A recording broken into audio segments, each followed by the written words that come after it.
Ya, untuk uji validitas reliabilitas menggunakan SPSS, yang pertama kita lakukan adalah persiapan datanya terlebih dahulu. Jadi nanti datanya dibentuk seperti ini ya. Jadi kuesionernya itu dikelompokkan sesuai dengan variabelnya. Nah, ini sudah saya kelompokkan seperti ini. Kemudian nanti dijumlahkan. Nah, ini adalah jumlah.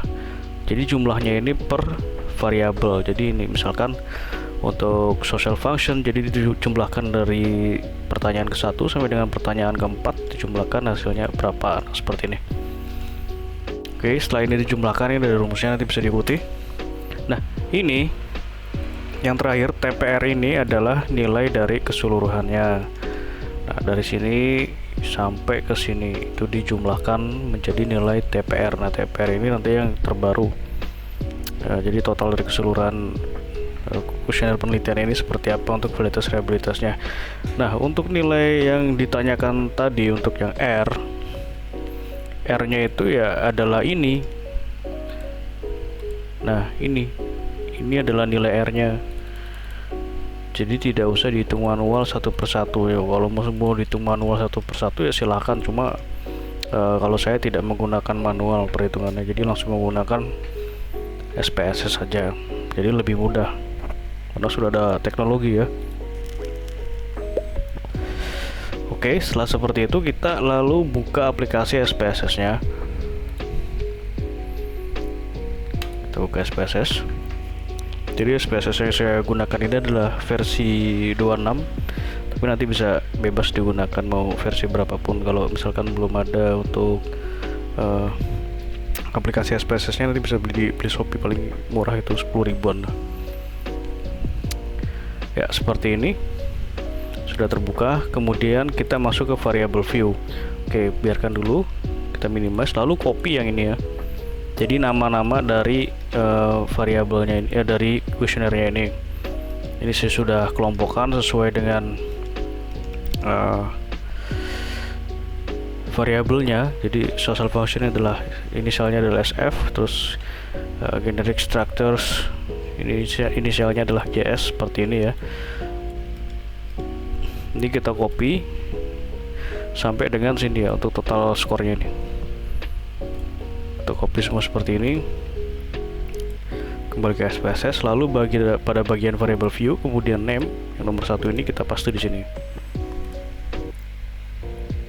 Nah, seperti ini hasilnya. Kemudian untuk label, nah label ini kita gunakan untuk mengisi urutan dari kuesionernya ini, karena urutannya itu kan acak ya.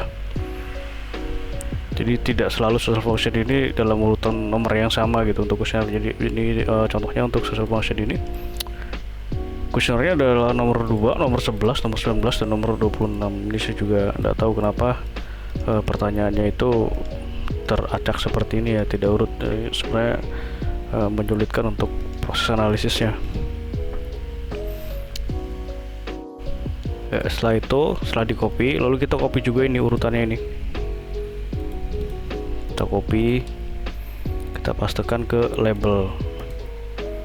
Nah, label ini yang nanti akan muncul di analisis.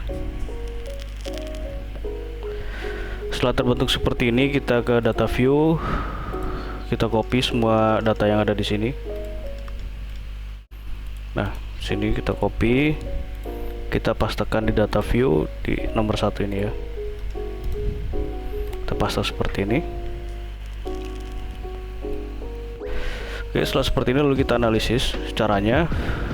Untuk yang pertama kita lakukan uji validitas terlebih dahulu ya. Klik analyze, correlate, bivariate.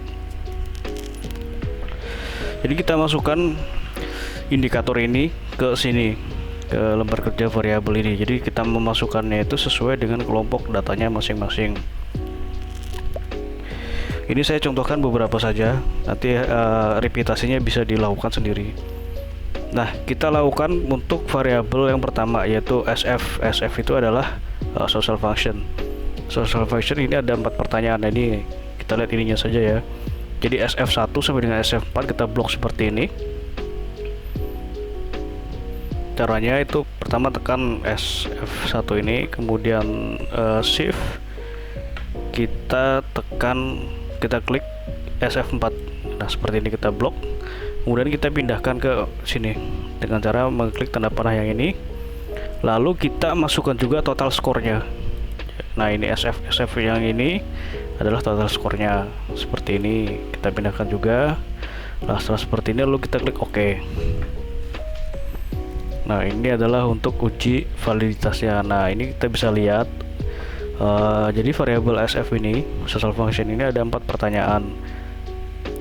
Yang bawah ini SF ini total skornya. Total skor ini tidak usah kita perhatikan. Jadi yang diperhatikan itu adalah S2 sampai dengan S26. Ini bisa kita lihat untuk S2 ini kan ada tanda bintang 2-nya. Nah, kalau ada tanda bintang 2 seperti ini berarti item pertanyaannya itu adalah valid. Untuk S11 itu tidak ada bintangnya bagian ini, person correlation. Nah, ini person correlation-nya ada bintang 2-nya. Untuk person correlation S11 ini tidak ada tanda bintangnya, artinya S2 ini valid karena ada tanda bintangnya, kemudian S11 ini tidak valid karena tidak ada bintangnya. Selain itu, kita bisa lihat juga dari nilai seek to tilt-nya. Ini seek to tilt-nya ini adalah 0,00, di bawah 0,05 tandanya valid. Nah, untuk S11 ini seek to tilt-nya adalah 0,87. Jadi 0,87 titik ini kita baca 0,087. Ini adalah 0,00, ini adalah 0,87. Ini di atas 0,05. Artinya tidak valid. Jadi seperti itu ya untuk cara membaca dan analisisnya. Setelah uji validitas, kita uji reliabilitasnya. Caranya klik analyze, scale, reliability analysis. Kita masukkan pengelompokannya seperti tadi ya. Jadi pertanyaannya itu kita masukkan ke bagian items ini sesuai dengan kelompok variabelnya. Jadi SF1 sampai dengan SF4 kita blok seperti ini. Kita masukkan ke lembar kerja. Nah, untuk uji reliabilitas ini jadi tidak ditambahkan total skornya. Jadi hanya pertanyaannya saja. Seperti ini ya. Lalu kita klik OK. Nah, ini adalah hasil dari uji reliabilitasnya. Jadi dikatakan reliable jika nilainya itu di atas 0,05 0,60. Sorry. Ya, 0,60. Nah, ini di bawah 0,60. Ini adalah minus 0,311. Jadi untuk variabel SF ini dikatakan tidak reliable karena nilai kelompok alfanya itu di bawah 0,60. Jadi seperti itu untuk uji validitas dan reliabilitas.